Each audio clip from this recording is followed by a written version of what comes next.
Acid attacks happen across the world and is a form of violence that has a disproportionate impact on women and girls. It's a crime that often goes unreported and unpunished. Approximately 1,500 acid attacks are recorded worldwide annually. Bangladesh, India, Pakistan, Nepal, Cambodia, and Uganda are countries with the highest reported incidents.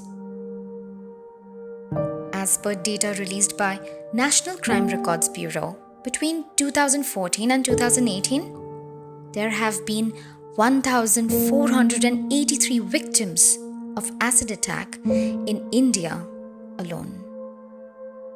Today's episode is intended to highlight the work put in for nearly a decade and its impact. Started merely as a campaign called Stop Acid Attack, to building Chow Foundation, which is a non-profit organization in India working for the rehabilitation of acid attack survivors. Creating awareness, getting treatments was still not a problem solver. The survivors needed to be empowered. Thus, Shero's cafes came into existence, which are run solely by the acid attack survivors. In Agra and in Lucknow, these cafes are giving hope and dreams to the survivors, giving them a purpose, a recognition. Today's episode is a very different one. The reason being, I don't have one guest, but I have 4 of them. And they're all joining me from India. Why do I have them on my show today? Because they are heroes, sheroes. I think that's a word I need to add in my introduction from now, because I have 3 beautiful, incredible, strong, courageous women with me. And along with them is someone who is doing his little bit in empowering women and men who have suffered from acid attacks. Let me welcome first Ashish Shukla, who's the co-founder of Chow Foundation and is also the managing director of the same. Hello, Ashish. Thank you so much for being on the show. Thank you so much. Ashish ji, आपने शुरुआत journalism से की थी. जहां तक मैंने आपके बारे में भी पढ़ा है, जर्नलिज्म से you went on to being an activist, और एक्टिविज्म से आपने एक बहुत ही बड़ा कार्य शुरू किया है. आलोक दीक्षित के साथ मिलकर आपने स्टॉप एसिड अटैक का एक कैंपेन शुरू किया. उसके बाद यू वेंट ऑन विद चाव foundation, which is I think India's very powerful foundation that is empowering acid attack victims. आप लोगों ने legal changes लाए हैं, and you have also empowered so many wonderful souls. तो तब से आपको लग रहा है कि जो cases हैं acid attack के, क्या वो कम हो रहे हैं किसी तरीके से? 2013 में 2013 के पहले इस देश में ये कैटेगराइज क्राइम नहीं था आईपीसी में. जी. तो 2013 के पहले जब भी इस तरह की कोई घटना होती थी, एसिड अटैक होता था, जी. तो ये इसमें उस नॉर्मली छेड़छाड़ में या फिर अटेम्प्ट टू मर्डर में इन आईपीसी की धाराओं में दर्ज होता था, क्योंकि समाज का जो प्रभाव है, जिस हम सोसाइटी में रहते हैं, बहुत ही मेल डोमिनेटिंग सोसाइटी है, पैट्रियार्कल थॉट को कैरी करने वाली सोसाइटी है. तो यहाँ पर क्या होता है, जब भी इस तरह की घटना होती है तो जो लड़की के घर वाले होते हैं, इसमें जब परेशानी क्या होती है, लड़की के घर वालों को ही होती है. एक कमेटी बनी थी 2012 में, निर्भया मूवमेंट हुआ था, आपको याद होगा, दिल्ली में बहुत बड़ा मूवमेंट हुआ था. चलती बस में एक लड़की के साथ गैंगरेप हुआ था. तो उसी समय सरकार की तरफ से मतलब एक कमेटी बनाई गई, या उसमें कमेटी में जयस वर्मा की कमेटी, जस्टिस जयस वर्मा, इनके नाम पे कमेटी बनी, और उनको लोगों ने सुझाव भेजे और उन्होंने उन सुझावों को एकत्रित किया, और उसके बाद बहुत सारे अमेंडमेंट हुए हमारे कानून में और हमारे आईपीसी में. तो 2013 में वो आया कि इसको आईपीसी में मेंशन किया जाए, और 326 ए और बी को कैटेगराइज किया गया। जब इस तरह की कोई घटना होगी तो इन धाराओं में, इन आईपीसी की धाराओं में रजिस्टर्ड की जाएगी। तो ये उस समय से इसको अपराध के संज्ञा में, एक कैटेगराइज संज्ञा में, कि जिससे कि अब आप अगर एनसीआरबी जो इस देश का नेशनल क्राइम रिकॉर्ड ब्यूरो है, जो सरकार की एजेंसी है, जो डेटा इकट्ठा करने का काम करती है कि किस तरह के कितने प्रकार के अपराध हमारे देश में कितनी संख्या में होते हैं, उसका यही काम है। तो अगर आप 2013 के पहले की रिकॉर्ड मांगती हैं उस एनसीआरबी से कि एसड़ा के कितने केसेस हुए, तो आपको 2013 के पहले के केसेस की जानकारी नहीं मिलेगी, क्योंकि उसको तक पहुंचने का कोई आपके पास स्ट्रक्चर ही नहीं है। आपने कोई डेटा ही नहीं संग्रहित किया है, नहीं बनाया है। तो ये एक बड़ा चैलेंज था जो 2013 में लोगों के प्रयास से और कमेटी के प्रयास से और सरकार के प्रयास से ये चीजें हुई। हम लोगों ने 2012 में आलोक जी ने रिसर्च चालू कर दिया था और 2013 आते आते हम लोगों ने इस पे काम करना पूरी तरह से शुरू किया और 8 मार्च 2013 को हमने कैंपेन शुरू किया। और कैंपेन शुरू करने का उद्देश्य ये था कि देखिए, हमने जब कैंपेन शुरू किया तो हमें भी उतनी जानकारी नहीं थी, क्योंकि हमारे पास किसी भी तरह का लिटरेचर नहीं था जिससे कि हम ये समझ सके इस इशू पे काम करने के पहले किन किन चीजों का हमें ध्यान रखना है। और अब हमारे पास 2013 के बाद जो सरकार डेटा, जो एनसीआरबी डेटा देती है, वो डेटा हमारे पास, वो आंकड़े हमारे पास हैं और वो बताते हैं कि इन 5 सालों में, 6 सालों में 1000 के ऊपर एसिड अटैक हुए। तो घटनाएं, देखिए, अगर संख्या की बात करें तो कोई बहुत नंबर नहीं है एसिड अटैक सर्वाइवर्स का कि बहुत विशाल नंबर हो, जिस तरह से रेप के केसेस हैं, मगर उन नंबरों तक भी वो मदद नहीं पहुंच रही है और उनकी सिचुएशन बहुत खराब है। मतलब मेडिकल चैलेंज अलग है और उनकी मनोदशा अलग है, सोशल स्टिग्मा अलग है, तो उनको जो अवसर देने वाली बात है वो बिल्कुल अलग है। तो ये जो स्ट्रक्चर पूरी तरह से हमारे पास नहीं है, अभी नहीं है। कुछ सिविल सोसाइटी के लोग नॉन प्रॉफिट के थ्रू काम कर रहे हैं, तो उनके प्रयास से बहुत सारी चीजें आपको जो सुखद सा दिखता है, इनकी जिंदगी में कुछ हो रहा है या कुछ अपने जीवन में कुछ कर रही हैं, तो उन सिविल सोसाइटी के लोगों का थोड़ा सा प्रभाव है या उनके काम का प्रभाव है, जो आपको उन्हें सामने लाके दिखाता है कि इनके अंदर वो सपने हैं, उनके अंदर वो जज्बा है। मगर ये है कि जब हमने मुद्दा आलोक जी ने तय किया तो हमें था कि इस मुद्दे को देश का मुद्दा बना देना है, और जब ये देश का मुद्दा बन जाएगा तो इसके बारे में ज्यादा बातचीत होगी। जो आप अभी कह रही थी कि पूछ रही थी कि 2013 के बाद से, जब से हम लोगों ने काम करना शुरू किया, क्या संख्या कम हुई है? मैं कह सकता हूं कि हम 2013 के पहले बात ही नहीं करते थे, अब हमने बात करना शुरू किया है, तो संख्या कम करने की ज्यादा की तो बात ही नहीं है।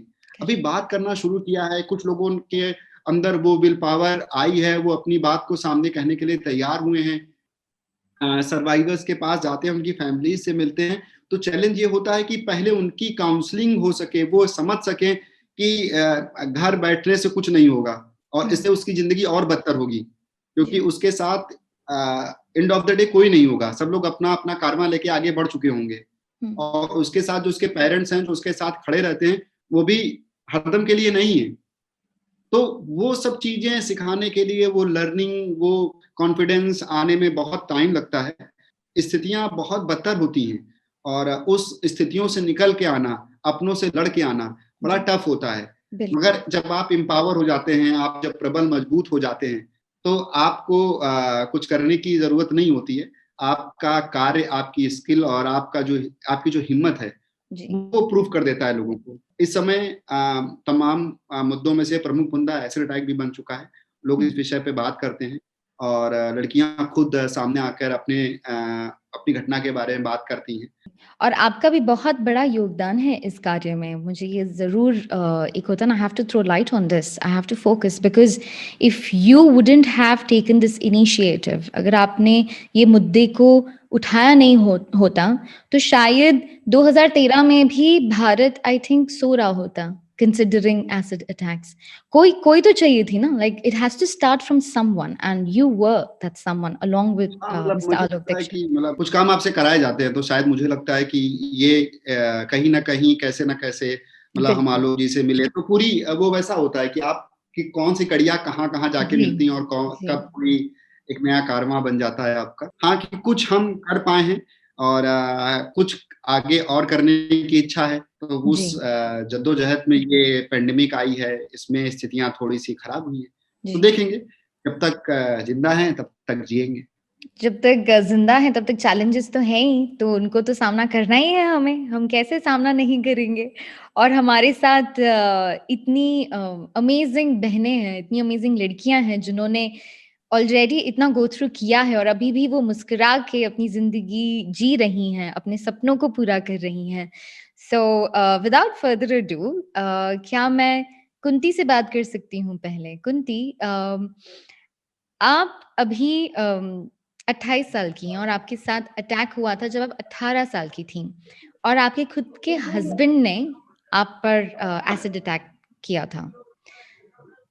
तो मैं बस ये जानना चाहती हूँ कि अगर कोई दूसरा हमारे साथ बुरा करता है, अनजान व्यक्ति, उसका हम सहन कर सकते हैं, लेकिन जब कोई अपना ही हमारे साथ ये बुरा करता है, तो उसकी वजह से आपको साइकोलॉजिकली कैसा इम्पैक्ट पड़ा है? क्या आप किसी अपने पे अभी विश्वास कर सकती है? मतलब जब मेरे साथ ये हादसा हुआ तब से मतलब मैं अभी केवल अपनी फैमिली के अलावा और किसी पे विश्वास नहीं करती हूँ। केवल मतलब मतलब जब मुझ पे अटैक हुआ तो मतलब मेरी फैमिली ने मेरा बहुत सपोर्ट किया। मेरी अगर मैं आज आपके सामने हूँ और मैं आपसे बातें कर रही हूँ तो वो शायद आलोक सर की वजह से और आशीष सर की वजह से और अपनी फैमिली की वजह से। मतलब वो हिम्मत तो मतलब जब मुझ पे अटैक हुआ था ना तब मतलब मैं 2-3 साल घर में ही बंद थी। मतलब मैं कहीं जाती-आती नहीं थी, किसी से बात नहीं करती थी। मतलब और उस दौरान तो मैं जब ये अटैक हुआ था उसके बाद से मतलब मैंने 2 बार सुसाइड करने की भी कोशिश की थी। तब मतलब मेरे फैमिली वाले मतलब मुझे बहुत सपोर्ट करते थे, हमेशा समझाते रहते थे कि बेटा मतलब ऐसा नहीं है कि तुम्हारे साथ हुआ, बाहर निकलो तो पता चलेगा कि मतलब दुनिया में अगर तुम बाहर नहीं निकलोगी तो लोगों को कैसे पता चलेगा कि तुम्हारे साथ क्या हुआ है। जी।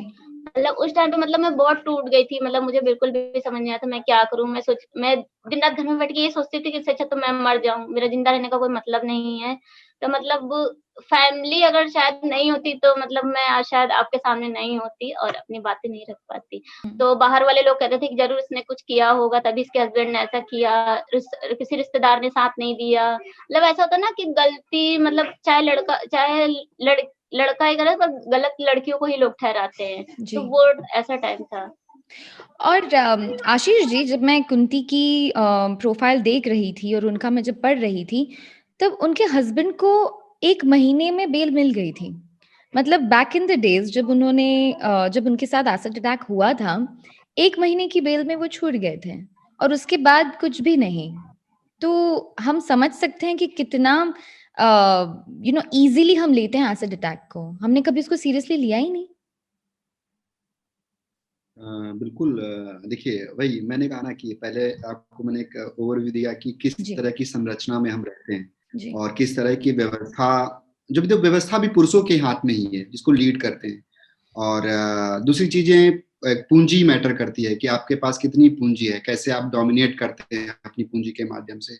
आप तमाम तरह की रिश्वत देके, तमाम तरह के कोर्ट सामने वाले वकील को आप कमजोर साबित करके या उसको अपने में मिला के तमाम तरह के दंड फंद होते हैं। एक लड़की के ऊपर घटना हुई 2006 में, आप ऐसे एग्जाम्पल लीजिए, और निर्णय आता है 2016 में।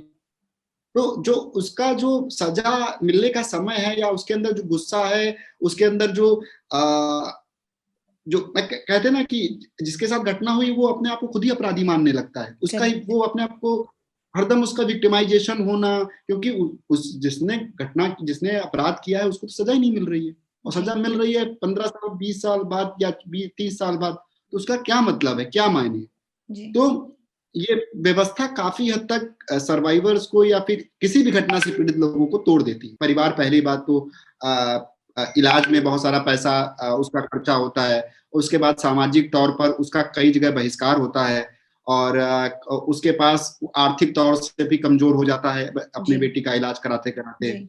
और उसके बाद समाज का जो मैंने आपसे बात कही कि उसके लेकर तमाम बातें, तमाम उसके चाल चरित्र पर सवाल उठाना, उसी को ही ब्लेम करना। तो कहने का मतलब परिवार तो मतलब अपने आप को बचाने का प्रयास करता है, वो ऐसे रहते, उसे महसूस होता है वो कहीं से कुछ ढाल लगा दे जिससे कि लोगों की आवाज न सुनाई पड़े।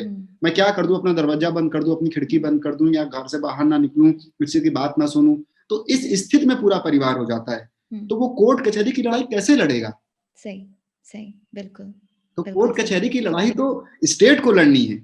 जिस बेनिफिशरीज के साथ ये घटना हुई है, जहां पर स्टेट को खड़ा होना चाहिए था अपने बेनिफिशरीज के साथ में, वहां पर स्टेट नहीं खड़ा है।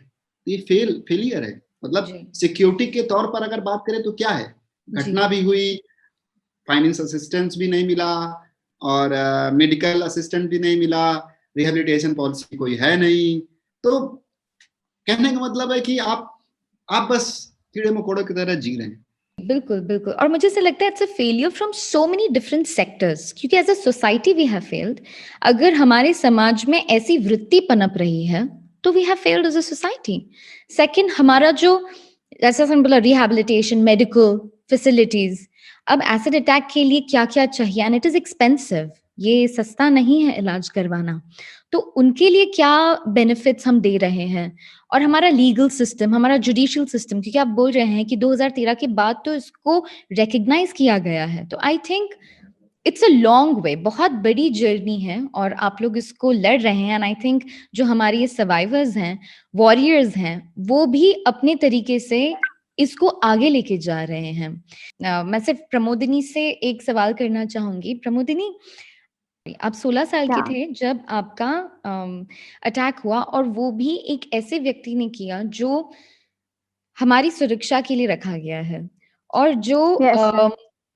someone who was way older than you, and he threw acid on you just because you said you want to study, you want to finish your education, and then probably acknowledge his love and get married. So Yeah. and another great part is that you have now found love and you are married, as I say. Yeah. I want to congratulate you कि congratulations, और भगवान करे आपकी आगे की Thank जिंदगी you. बहुत सुखद वे में जाए। मुझे आपसे ये पूछना है Thank you कि so जब आप much. 15 साल की थी, जब आप स्कूल जाती थी, पढ़ाई करनी थी, आपको बनना क्या था? What is it that you wanted to become, कि मैं बड़े होके ये बनना Actually, चाहूँ? या एक्चुअली हमारे यहाँ पे होता है कि बोर्ड्स, मतलब जब बोर्ड कंप्लीट हो जाते हैं हाई स्कूल 10th, तो यहाँ पे 11 में कॉलेज शुरू हो जाती है हमारी ओडिशा में। जी तो मैंने जब 11 शुरू किया, तो मुझे मतलब एक होता है ना, जब उस उम्र में बहुत सारे ड्रीम्स आते हैं, तो मैंने शुरू से ही स्ट्रगल लाइफ देखा है। तो हम 3 बहनें, मेरे पापा नहीं है, तो मेरी माँ को जो उम्मीद थी मेरे ऊपर थी कि मैं कुछ करूँगी। जैसे मैं क्लासिकल डांसर बनना चाहती थी, एक फेमस डांसर बनना चाहती थी, बिकॉज़ मुझे बहुत ज़्यादा पसंद था डांस, लाइक ड्रीम। तो वो भी नहीं सपोर्ट कर रहे थे, मुझे कोई डांस ट्रेनिंग उन लोगों ने नहीं दिया। तो मुझे आर्ट्स स्ट्रीम में एडमिशन किया गया था कॉलेज में। तो मैंने सुना था कि जो आर्ट्स पढ़ते हैं तो लाइक सिविल सर्विस के लिए प्रिपेयर हो सकते हैं। मुझे आईएएस ऑफिसर बनने के लिए मैंने ड्रीम रखा था। जी शुरू किया था जस्ट, तब उसके बाद अटैक हुआ मेरे ऊपर। चलिए, आई एम श्योर कि अभी आप नए सपने देख रही हैं, क्योंकि जिंदगी की एक और अच्छी चीज ये है कि हर बार हम नए सपने देख सकते हैं, और उनको अगर हम हासिल करने का जज्बा रखें तो बिल्कुल हो सकता है। तो I I wish you all the best कि आपके जो भी आगे के सपने, उनको भगवान जरूर जरूर जरूर पूरा करें। डेफिनेटली लाइक सपना तो मैं मतलब देख नहीं रही, उसको लेकर जी रही हूँ। मुझे लगता है कि जैसे कि मेरे साथ बहुत कुछ इंसिडेंट्स हुआ है, लाइक अटैक के बाद तो मैं दोनों आंखों से ब्लाइंड हो गई थी, तो बहुत ज्यादा कम विजिबिलिटी में देख पा रही हूँ। लेकिन मैं ज्यादा, मतलब जैसे चल के काम करते हैं बाहर जाके, वो नहीं कर पाती हूँ। लेकिन हाँ, मैं कोशिश करती हूँ, मेरे से जो हो पाता है मैं करती हूँ। लेकिन एक ड्रीम में खत्म नहीं होता है जिंदगी, तो जब तक जिंदे है तो ड्रीम अक्सर देखा करते हैं। उसको कंप्लीट करने के लिए आपके अंदर अगर हिम्मत है, अगर कुछ करने की दिल से इच्छा है, तो डेफिनेटली कर सकते हो। तो वो हम कर रहे हैं कैंपेन जी के थ्रू। जी बिल्कुल बिल्कुल, और आप बहुत अच्छा काम कर रहे हैं, सच में बहुत अच्छा काम आप कर रहे हैं। Thank you. फरहा, मैं आपसे पूछना चाहूंगी, अ, आपका भी अनफॉर्चुनेटली आपके हस्बैंड ने ही आप पे एसिड अटैक किया था जब आप 24 साल के थे। 24 इयर्स में आपके साथ ऐसा हुआ, एंड आई एम श्योर कि बहुतों की तरह आपका उसके बाद भी मेंटल स्टेट ये रहा होगा। आई मीन, वो यू ऑल्सो सुसाइडल? आपको ऐसा लगा कि नहीं, मुझे मेरी जिंदगी खत्म कर लेनी है, या आपको तभी भी था कि नहीं, मुझे कुछ आगे करना है, अभी हो गया, मुझे आगे बढ़ना है? नहीं, मेरे साथ ऐसा नहीं था। मैं शुरू से ही स्ट्रॉन्ग रही, क्योंकि मेरी फैमिली में मैं बड़ी थी और सारे डिसीजन मुझे ही लेना पड़ते थे। वो सारे मुझे ही लेना पड़ते थे। तो मेरे अंदर मतलब 4 इयर्स तो मेरे ऐसे ही निकल गए थे ट्रीटमेंट में। तो जो गाँव में जो एक मतलब सोच होती है वो गर्ल्स के लिए हर लेडी के लिए ज़्यादातर नेगेटिव ही होती है। जी। तो वो जो नेगेटिव कमेंट्स थे ना, वो मुझे हमेशा स्ट्रॉन्ग बनाते थे, कि मुझे ऐसा लगता था जब मैंने कहीं पे कुछ गलत नहीं किया है, तो उसे मुझे उस चीज़ से कभी मुझे हार नहीं मानना चाहिए। तो जी। वो कमेंट्स ही मेरे अंदर कॉन्फिडेंस बढ़ाते थे और उसी कॉन्फिडेंस ने लगातार मेरे अंदर ये बनाए रखा कि मुझे अभी भी कुछ करना है, अभी भी कुछ करना है, हार नहीं मानना है और मुझे सबसे ज़्यादा ठीक होने की बहुत जल्दी थी। तो जब भी मैं 8 दिन में डॉक्टर के पास जाती थी, डॉक्टर से यही पूछती थी कब ठीक होंगी और डॉक्टर हमेशा मुझे यही रिप्लाई देते थे, बेटा जल्दी ठीक हो जाओगे। उस सवाल का तो मुझे आज तक आंसर नहीं मिला। लेकिन जो 4 साल जो मेरा जो ट्रीटमेंट चला उसमें मैंने काफ़ी प्रॉब्लम फेस की। किसी ने भी सपोर्ट नहीं किया, सिर्फ मेरी फैमिली के अलावा, मेरे मम्मी-पापा और भाई के अलावा मेरे रिलेटिव ने, गाँव वालों ने, किसी ने सपोर्ट नहीं किया। तो सारा ट्रीटमेंट मेरे पापा को ही उस टाइम गवर्नमेंट को ही सपोर्ट नहीं मिला। अच्छा, उस टाइम मैं छाँव फाउंडेशन भी नहीं जुड़ी हुई थी और मेरा अटैक 2011 में हुआ था। छाँव फाउंडेशन 2013 में स्टार्ट हुआ है। तो जो चीज़ें थी धीरे-धीरे फिर पैसा जो था वो खत्म हुआ, तो उसके बाद मैंने घर में बैठ के लिफाफे बनाना स्टार्ट करे। तो मुझे मतलब ये लगता था कि नहीं, अब वो लिफाफे भी ₹24 के 1 किलो वाओ! बनते थे और पूरा सुबह 8 बजे से लेके शाम तक बनाना पड़ते थे, तब भी ₹24 नहीं हो पाते थे। तो और ट्रीटमेंट कंटिन्यू था और इस आई में भी मेरे ओनली 20% विज़न है, ये भी काफ़ी मतलब 2-3 सर्जरी के बाद आया है, पहले तो बिल्कुल भी नहीं था, बस लाइट और अंधेरा दिखता था। इस तरह से मतलब वो फिर मैं छाँव फाउंडेशन से 2015 में जुड़ी, जब मुझे पता लगा कि आगरा में एक ऐसा कैफ़े है जहाँ हम मतलब वहाँ पे मतलब वो मुझे बिल्कुल क्लियर नहीं पता था कि वो मतलब ऐसे अटैक सर्वाइवर वर्क करती हैं। मुझे बस जी। ये सुनाई दिया था न्यूज़पेपर में कि वहाँ पे मतलब जलों के लिए कोई ऐसा चीज़ खुला है। जी। तो फिर मैंने नेट से सर्च करके और फिर मैं छाँव फाउंडेशन आगरा कैफ़े तक पहुँची। That's amazing, that's brilliant. Pramodini, मैं आपसे ये पूछना चाहूँगी कि छाँव फाउंडेशन से जुड़ने के बाद आपके जीवन में क्या परिवर्तन आया है? परिवर्तन शुरू करूँगी तो खत्म नहीं होगा। एक्चुअली मैं अपने लाइफ में बहुत सारी चीज़ों को फेस किया, मेरे लाइफ में सबसे ज़्यादा चैलेंजिंग रहा है treatment and every situation, like case को लेकर भी मैंने फेस किया है। जैसे कि मेरे ऊपर जिसने अटैक किया था वो एक आर्मी मैन था 2009 में। तब मेरी कंडीशन इतनी खराब हो गई थी मेडिकल सिस्टम खराब होने के कारण, तो मैं I was in 9 month ICU. तो मैं 9 मंथ आईसीयू में थी, उसके बीच में मैं पैरालाइज़ स्टेज में आ गई थी और मैं 5 प्लस पैरालाइज़ स्टेज में थी, 5 साल एकदम एक बेड पर और मैं कंप्लीटली ब्लाइंड हो गई थी। एंड 2014 में मेरी ट्रीटमेंट हुआ फिजियोथेरेपी, देन मैं चलने के लिए एकदम मेरा ड्रीम था कि मैं चल पाऊँगी कभी या नहीं। तो जब चलना शुरू किया तो मैंने चार्म फाउंडेशन से कनेक्ट किया। जी। तब मेरे कज़न भाई के थ्रू उन्होंने गूगल में सर्च किया, तो कैसे एक एसिड अटैक विक्टिम लाइफ में सर्वाइव कर सकता है। हुँ। तो चार्म फाउंडेशन का वेबसाइट आया था, तो वहाँ पे उन्होंने मेल सबमिट किया मेरे बारे में लिखकर। पहला कॉल आशीष भैया का ही आया था, जो हमारे डायरेक्टर है। जी। तो मैं उनको जानती नहीं थी, उनके बारे में कुछ भी नहीं मुझे पता था कि मैंने स्मार्टफ़ोन भी कभी पहले नहीं देखा था, तब मैं ब्लाइंड थी जब उन्होंने फ़ोन किया था। मैंने बस उनको बोला था कि मुझे यहाँ से ले चलो, मुझे पढ़ना है।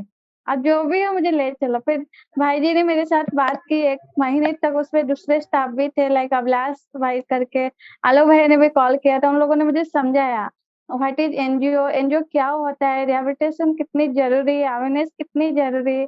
और थोड़ा मैं भी ऐसा थोड़ा मेंटालिटी का है, मैं सारी चीज़ को जल्दी ही कैप्चर कर लेती हूँ, मैं समझ लेती हूँ कि हाँ, जेन्युइनली क्या होना चाहिए। तो जी। फिर मैं 2016 में कैंपेन जॉइन की थी चार्म फाउंडेशन दिल्ली में। उसके बाद ब्लाइंड सिचुएशन में मैंने 1 इयर्स हमारा जो सिरोस कैफ़े है, वहाँ पे एज़ ए हेल्प रिप्रेजेंटेटिव में मैंने काम किया, क्योंकि और कुछ तो नहीं कर पाती थी, लेकिन सबका मदद लेके ही मुझे चलना पड़ता था, एक कदम चलने के लिए मुझे सहारे की ज़रूरत थी। तो फिर 2017 में मेरा आई ऑपरेशन हुआ, वो बहुत टफ था, डिफ़िकल्ट था क्योंकि चांसेस एकदम कम थी। मेरे राइट साइड आँख एकदम डैमेज है, वो कभी रिकवर नहीं हो सकता है। लेफ्ट साइड आँखों में 20% विजिबिलिटी थी और उन्होंने एक नया कन्या ट्रांसपेरेंट किया, नया इंसान का आँख लगा, तब मैं 20% विजिबिलिटी में देख पाई। ये सारे चैलेंज को मैंने क्रॉस किया, मतलब परिवर्तन आई। और सबसे बड़ा परिवर्तन मेरी लाइफ में केस 2012 में मेरे केस को पुलिस ने पैसा लेकर केस को क्लोज कर दिया था कि इस नाम से कोई आदमी नहीं थी। जब मेरे आँखों का रोशनी वापस आई, मैंने पहले स्टेप केस को रीओपन किया, लेकिन उसको अरेस्ट करना बहुत डिफिकल्ट था। वो आर्मी में जॉब कर रहा था, सेंट्रल गवर्नमेंट में, और कश्मीर में था। मतलब हायर अथॉरिटी की ऑर्डर भी चाहिए और सपोर्ट चाहिए। तो हम लोग मतलब मेरे जो डिस्ट्रिक्ट के एसपी थे उस टाइम 2017 में, उन्होंने बहुत सारा सपोर्ट किया था मुझे। और हम लोगों ने ऐसे ग्रुप मिलके, आलोक भैया ने प्लान किया, हम लोगों ने सीएम को ट्वीट किया। मेरे जो ओडिशा के मुख्यमंत्री है, उन्होंने ट्वीट का आधा घंटे में ही रिप्लाई दिया था। और वाह। उसी दिन, ये 16 नवंबर 2017 को हम लोगों ने ट्वीट किया था, एंड उसी दिन 6:30 को उन्होंने हम लोगों को गाड़ी भेजा और सीएम ऑफिस हम गए हम मिलने के लिए। और सीएम सर ने मुझे पूछा कि आप क्या चाहते हो? मैंने बोला सर मुझे मेरे केसेस में ये प्रॉब्लम हुआ है, और ओडिशा में जितने सारे, क्योंकि मेरा ड्रीम था कि मुझे जितना स्ट्रगल करना पड़ रहा है, क्योंकि ओडिशा में इतना फैसिलिटी मतलब कोई, मुझे दिल्ली आना पड़ा क्योंकि ओडिशा में ये फैसिलिटी कुछ भी नहीं था। ओडिशा में कोई भी लोग आवे नहीं थे। एसिड इतना भयंकर क्राइम है, इतना सारा न्यूज आती थी, एसिड अटैक होता था, लेकिन लोग इस कान से घुसा के इस कान से निकाल देते थे। और वो मुझे एक पागलपन चढ़ा था कि नहीं, उसको ओडिशा में मुझे रिवाइज करना है और उसको डेवलप करना है ताकि लोगों को तक बातें पहुंचे। तो ये मेरे केसेस में बड़ी सपोर्ट मिला ओडिशा को, क्योंकि ओडिशा में न्यूज हाईलाइट हुई। सीएम साहब जब मेरे केस को हैंडल किए, और सीएम ने 7 डेज की वार्निंग दी थी कि इतने दिन में केसेस रीओपन चाहिए, जितने सारे केसेस पेंडिंग है। और मेरी जो कुलप्रीत है वो 27 नवंबर को रात को 2 बजे पकड़ा गया। 16 नवंबर को सीएम ने सुनाई की थी और 25 नवंबर को पकड़ा गया। उसके बाद जिन पुलिस लोगों ने मेरे केस में पैसा लेकर क्लोज कर दिया था, उन सारी पुलिस को उन्होंने निलंबित कर दिया था, सस्पेंड कर दिया था। ये सबसे बड़ी अचीवमेंट थी। आफ्टर 9 इयर्स के बाद कभी मैं केस रीओपन कर पाऊँ, उसको अरेस्ट कर पाऊँ, मैं जीत था, मेरे अंदर जुनून था कि मैं हाँ करूँगी, कि मैंने गलत नहीं किया है, मेरे साथ जी। गलत हुआ है। लेकिन कैसे होगा, क्या होगा? एक होता है ना, अगर आप सच्चे दिल से कुछ मेहनत कर रहे हो, आपके साथ गलत हुआ है, तो बिल्कुल। जरूर उसका मतलब किसी की, जैसे भाई ने बोला कि एक जरिया होता है, एक कैंपेन, हमारी एक जरिया, हमारी जिंदगी की शुरुआत कैंपेन से हुई। अगर हम कैंपेन नहीं होता छाव फाउंडेशन, शायद हम जिंदे नहीं होते। हम किस हालत में होते, हम जितने सारे सर्वाइवर, ये कभी हम सोच भी नहीं सकते, क्योंकि सरकार भी इतना कुछ बेनिफिट हम लोगों के लिए नहीं लाई है। जी। तो फिर उसके बाद मैंने जब आंखों का रोशनी वापस आया, तो 2018 में मैंने ओडिशा में स्टॉप एसिड कैंपेन ओडिशा शुरू किया। धीरे धीरे सर्वाइवर जुड़े गए। अभी ओडिशा टीम में 11 सर्वाइवर्स है। मैंने कभी सोचा नहीं था कि इतने सारे सर्वाइवर्स आएंगे। तो मैंने कोशिश किया, क्योंकि भैया लोग इतना मेहनत करते हैं, वो इतने कम उम्र में पूरा होल इंडिया में उन्होंने स्टॉप एसिड अटैक कैंपेन लाया। इंडिया में उससे पहले इस मुद्दे पे किसी ने बातचीत नहीं कर रही थी। इतने सारे सर्वाइवर को वो रिहेबिलिटेट करे, इतने सारे सर्वाइवर देश के कोने कोने से हमारे साथ जुड़े रहे हैं। तो मैं उनसे थोड़ा-सा, मतलब मैं एक छोटा-सा हिस्सा बन के क्यों ना करूँ? मैंने कोशिश किया, आई एम सिंगल पर्सन, मैंने ओडिशा में 3 साल मेहनत किया और मैंने खुद उन सारे सर्वाइवर्स को रिहेबिलिटेट किया। That is amazing Pramodini. बहुत, बहुत, बहुत बढ़िया। आप अपनी खुद की लाइफ तो बदल ही रही हैं और अभी आप एक ज़रिया बन रही हैं दूसरों की ज़िंदगी में वही जज़्बा लाने के लिए। सो दैट इज़ चाम इनक्रेडिबल। फाउंडेशन ने मेरी लाइफ में हर स्टेज में परिवर्तन लाया है। आज मैं जो भी हूँ, जैसा भी हूँ, मेरी फैमिली का पूरा सपोर्ट है चाम फाउंडेशन, क्योंकि आप पहले कुंती को विश्वास के बारे में पूछ रहे थे। जी। मैं अगर बताऊँ कि अगर हमारी ज़िंदगी में विश्वास नहीं रहेगा तो हम कुछ नहीं कर पाएँगे। बिल्कुल। विश्वास में ही ज़िंदगी चल रहा है, क्योंकि मैं खुद की सोच बदलूँगी और इन लोगों का सोच बदलाऊँगी। और आज मेरी फैमिली मुझे बहुत ज़्यादा प्यार दे रहा है, क्योंकि उनके दोस्त देख के कुछ भी फ़ायदा नहीं, क्योंकि सोसाइटी पहले से ही ऐसी बनी है कि लड़कियों को हमेशा दोस्त दिया रहता है और उसको चेंज करने के लिए पहले तो खुद को बदलना पड़ेगा। बिल्कुल, बिल्कुल, बिल्कुल। अभी जैसे कि अभी जो लॉकडाउन सिचुएशन है, ये ऐसा हमें फीलिंग्स दे रहा है कि जैसे हम अटैक के बाद 4 कोने में बंद पड़े थे ना, कि कोई वैसा ही। सपोर्ट नहीं करने वाला था, कोई ऐसे फीलिंग्स आ रहा है। सीरियस से कभी-कभी रोना भी आ रहा है, ये क्या हालत हम लोगों का हो गया है। मैं मानती हूँ कि ऑल द वर्ल्ड इसको फेस कर रहा है, पूरे इंडिया भी इसको फेस कर रहा है, लेकिन एसिड अटैक सर्वाइवर्स के लिए टफ और चैलेंजिंग है, क्योंकि एवरी सिचुएशन को हमें फेस करना पड़ता है, financially, mentally and physically, and जो भी हमारे ट्रीटमेंट से लेकर महंगी दवाई होता है, चेकअप के लिए अगर पूरा मतलब फ्लाइट बंद हो जाते, ट्रेन बंद हो जाते, टाइम से हम चेकअप के लिए भी नहीं जा पाते, बहुत कुछ खोना पड़ता है, हम लोगों को लॉस करना पड़ता है एवरीथिंग। लेकिन हम तो जिंदे हैं ना, तो हम लोगों के लिए बहुत कुछ प्लान बनाना चाहिए। अरे हमारी इंडिया गवर्नमेंट इसके लिए सक्षम है, बट वो नहीं करते हैं। ये सबसे बड़ा तकलीफ लगता है हम लोगों को कि क्यों नहीं हम लोगों को ध्यान दिया जाता है। चाहे एसिड अटैक इंडिया में कम हो, लेकिन जितना भी हुआ है, और वो कैसे जिएंगे, वो कैसे आगे बढ़ेंगे, वो कैसे रहेंगे। जो भी हम लोग खुश थे क्योंकि हमारी सिरोज एक फैमिली था, एक कैफे था, उससे ही हम लोगों की सारी कुछ खुशियां ही थी, हम लोग जी रहे थे आसानी से। लेकिन 2 साल से हम लोग इतना प्रॉब्लम फेस कर रहे हैं, यू कैन इमेजिन कितना प्रॉब्लम हम फेस कर रहे हैं। जी जी, I can only imagine. And I would say कि आई होप कि इस पॉडकास्ट के माध्यम से लोगों तक ये बात पहुंचे, एंड आई होप कि आप लोगों की जो ट्रीटमेंट है उनके लिए people come forward, and even if it reaches to the government, क्योंकि गवर्नमेंट में ऑलरेडी आपको सपोर्ट किया है, तो I would again hope and pray that this reaches to them and there is some sort of a benefit that you all can get, you know. Kunti, आप हैं हमारे साथ? जी मैम। कुंती, मुझे बस आपको ये पूछना है, आपने शिरोज में भी काम किया है, राइट?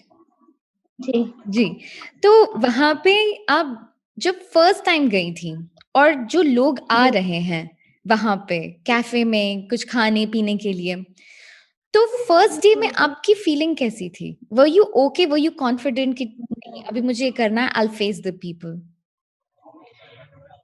नहीं, मतलब अटैक के बाद से मतलब मैंने 2-3 जगह जॉब के लिए ट्राई किया था, पर मतलब कहीं जॉब नहीं मिली। मतलब सब कहते थे आपका फेस खराब है, हमारे कस्टमर डर डर जाएँगे, और कुछ लोग इंटरव्यू लेके कहते थे आप जाइए घर, हम आपको फ़ोन करके बताएँगे।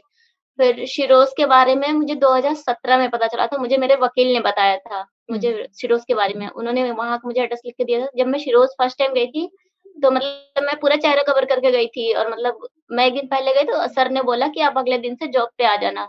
तो जब मैं वहाँ गई तो मतलब पूरा चेहरा कवर करके गई थी। तो फिर जब मैं वहाँ गई तो मैं पूरा चेहरा कवर करके बैठी थी, तो सर ने बोला कि तुमने चेहरा क्यों कवर किया है? मैंने कहा सर मेरा चेहरा जला हुआ है, तो इसीलिए मैंने कवर किया। तो वहाँ पे 2-3 लड़कियाँ और मतलब मेरी फ्रेंड है, वो सब लोग आई, तो बोली कि तुम चेहरा कवर मत करो, चेहरा कवर तुमको करना चाहिए जो जिसने तुम्हारे साथ ये किया है। हम लोग को देखो, मतलब तुम्हारा तो आधा फेस है, हमारा तो पूरा फेस जला हुआ है, फिर भी हम लोग अच्छे से रहे। तो फर्स्ट टाइम मतलब मुझे बहुत अजीब-सा लग रहा था, मतलब मैं बहुत डरी-डरी बैठी थी, और मतलब मैं सिर्फ़ सबको देख रही थी कि लोग कैसे काम करते हैं। लोग मतलब वो मतलब जो और मेरी फ्रेंड थी, वो मतलब एकदम हिम्मत से काम कर रही थी, लोगों से बातें कर रही थी, मिल रही थी। तो मुझे 2-3 तो प्रॉब्लम हुई, पर फिर उसके बाद से नहीं हुई। उसके बाद से मतलब उन सब ने मुझे सिखाया, मतलब मैं उनके साथ रहने लगी, बातचीत करने लगी, तो मतलब मेरे मन से थोड़ा-थोड़ा डर निकलने लगा। पहले ऐसा लगता था कि लोग क्या कहेंगे, मतलब चेहरा खराब है, इसी तरह लोग बातें बताते। लेकिन वहाँ गई तो मतलब मुझे बहुत हिम्मत मिली। मतलब अगर मैं आज आपके सामने बोल रही हूँ, तो शायद शिरोज़ ने ही मतलब मुझे सब सिखाया है। अगर मैं इंटरव्यू या फिर कैमरे के सामने आती हूँ, तो जी, शिरोज़ की वजह से ही आती हूँ। दैट इज और अभी इनक्रेडिबल। बहुत सारे जी, अभी बहुत सारे फैशन शो, या अभी जो मूवी आई थी मैंने उसमें भी काम किया, तो मतलब अब मतलब मुझे डर नहीं लगता। अच्छी बात है, और हमको निडर ही जीना है ना? जितनी भी ज़िंदगी है हमको निडरता से ही जीना है। मैं एक आखिरी चीज़ पूछना चाहूँगी तीनों से, कुंती, फ़राह और प्रमोदिनी। कुंती, आप शुरुआत कर सकती हैं।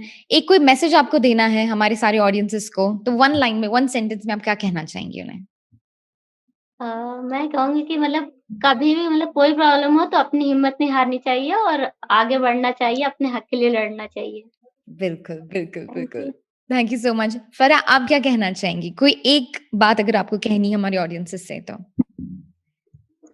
जिंदगी बहुत खूबसूरत है, जीना कभी नहीं छोड़ना चाहिए, हमेशा कॉन्फिडेंस रखना चाहिए। Thank you so much. बिल्कुल।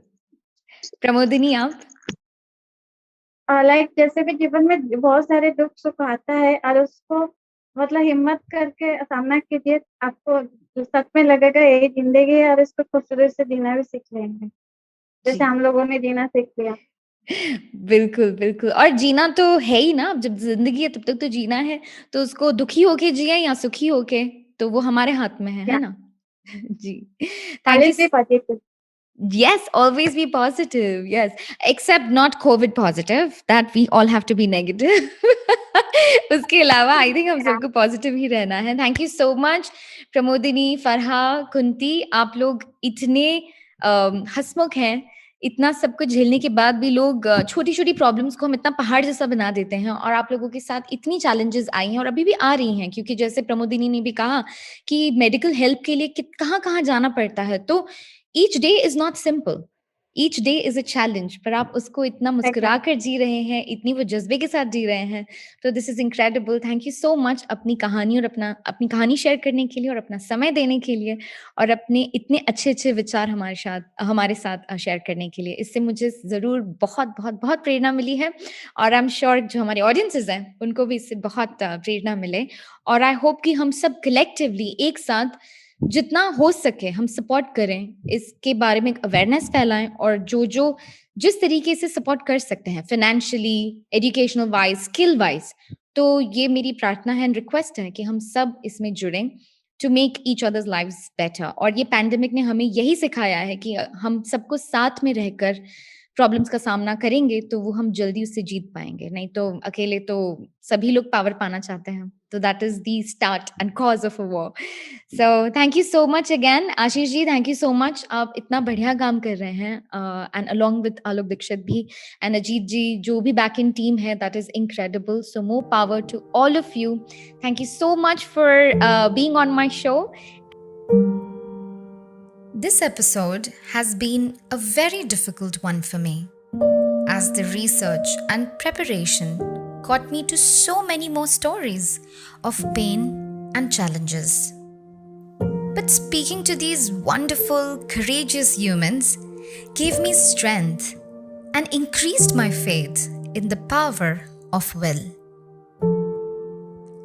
We all can do our part in helping these survivors by talking about this, raising awareness, contributing to the fundraiser and the foundation itself, empowering the survivors by giving them jobs, teaching them a new skill, assisting them to start their own businesses. Possibilities are indeed endless. Help and support, as every bit counts. Details and links are in the description below. Thank you, all you amazing people. See you in the next episode. Until then, remember, our time is limited. Let's make the most of it.